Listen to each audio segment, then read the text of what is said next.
Kembali lagi bersama saya Pirki Ahmad Tipaldi. Kali ini saya akan membahas pembukaan catur, yaitu pertahanan Hindia. Ya, Nimzo Indian. Jadi langsung saja pembukaan dimulai dari D4, kuda F3. Ya, pertahanan Hindia. Lalu setelah C4, E6, kuda F3, kuda C3, dan ya, gajah B4. Inilah posisi awal dari Nimzo Indian. Sudah jelas bahwa di sini hitam mencoba untuk memaku kuda terhadap raja. Ya, yang pertama yang perlu kalian perhatikan dalam pembukaan ini ialah di sini hitam mencoba untuk menumpuk kedua pion ini. Jadi setelah gajah gelap hitam memakan kuda, otomatis yang memakan gajah selanjutnya ialah pion di B2. Jadi nanti setelah menumpuk kedua pion ini, nanti pion inilah yang akan menjadi sasaran empuk pada middle game nanti atau permainan tengah nanti. Jadi itulah ide awal dari Nimzo Indian. Selanjutnya ialah di sini hitam juga sudah jelas-jelas ingin menukar gajah gelap yang berharganya dengan sebuah kuda. Ya, otomatis bahwa apabila hitam mencoba untuk menukar gajah gelapnya, jadi di sini hitam disarankan untuk bermain tertutup. Dikarenakan gajah sepasang putih akan dapat merajalela di permainan nanti. Ya. Ada beberapa variasi dalam pembukaan Nimzo Indian. Yang pertama ialah class cooperation atau menteri C2. Idenya ialah untuk melindungi kuda dan mengembangkan menterinya juga. Jadi di sini putih mencoba bermain lebih stabil. Yang kedua ialah Rubinstein system atau E6. Di sini Rubinstein variation memungkinkan hitam untuk melancarkan idenya, yaitu memakan kuda yang berada di C3. Jadi setelah makan seperti ini,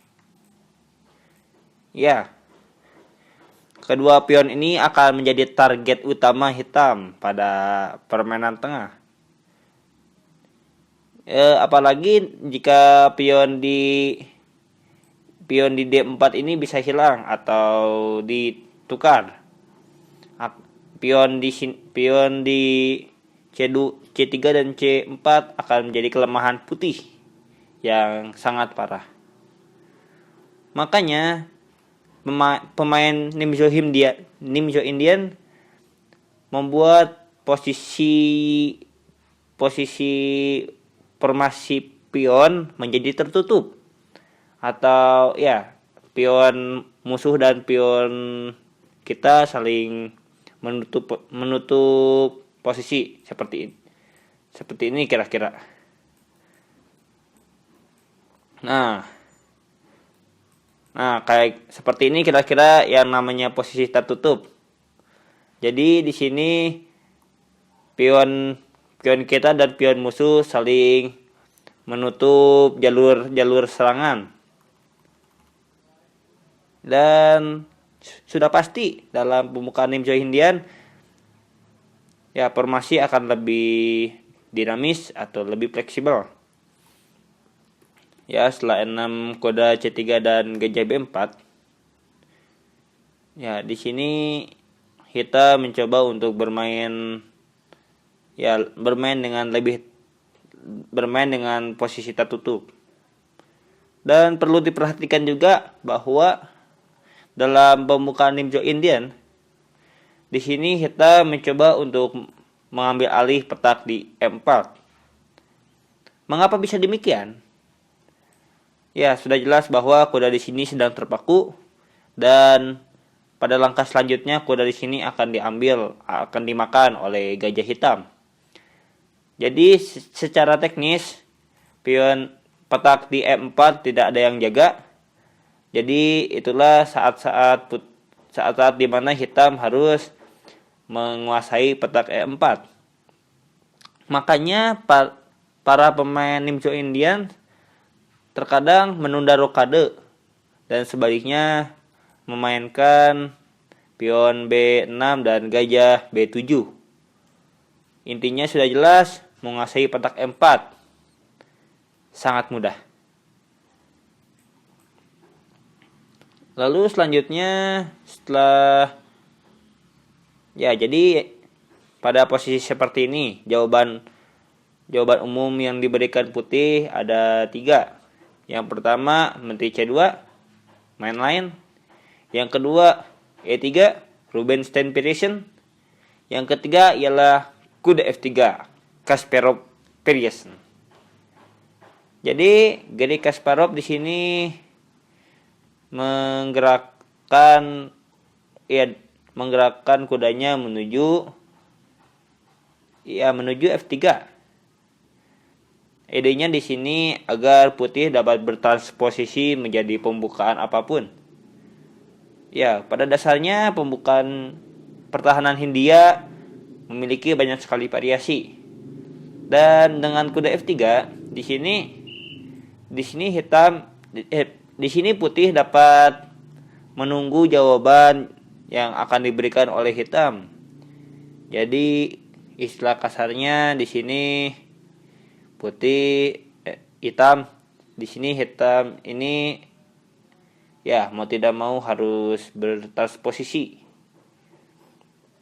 Ya, jadi intinya di sini putih dapat bermain dengan beberapa cara, tetapi yang paling umum ialah E3, sudah jelas, yaitu Rubinstein variation.